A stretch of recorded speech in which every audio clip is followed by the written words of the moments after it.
आप सभी से नमस्ते प्रणाम करती हूँ। मैं एक सुहर गीत सुनाने चल रही हूँ। जैसा भी लगेगा कमेंट बॉक्स में ज़रूर बताना और प्लीज़ फुल वॉच करिएगा। 12 बारिश कईओ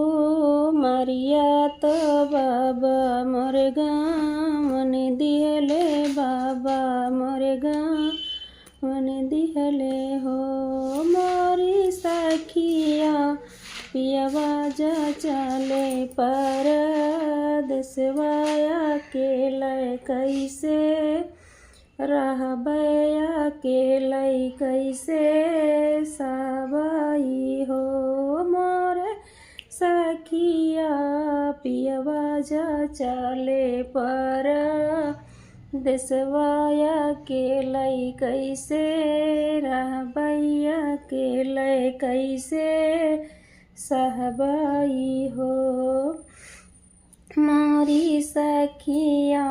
भीतर क अंदर भीतर कैदा रतिया के लय कैसे रहबया के लय कैसे सबई हो इतनी बचन सुने पियवा त धनिया आरज करई धनिया आरज करई हो सखी तनी बचन सुनई पियवा तो धनिया से आरज करई धनिया से आरज करई हो मोरी धनिया जब तोरे हई हई दरदिया त दहिया आला सही दहिया आला सही गोड़वा पी रही हई त गोड़वा पी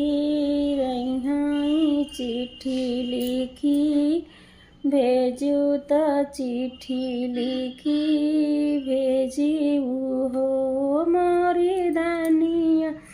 सैले बैदर दत हरैया के लय रही ले बैया के लय सही ले बाई हो दुखवा दूर करबै दुखवा दूर करबै हो।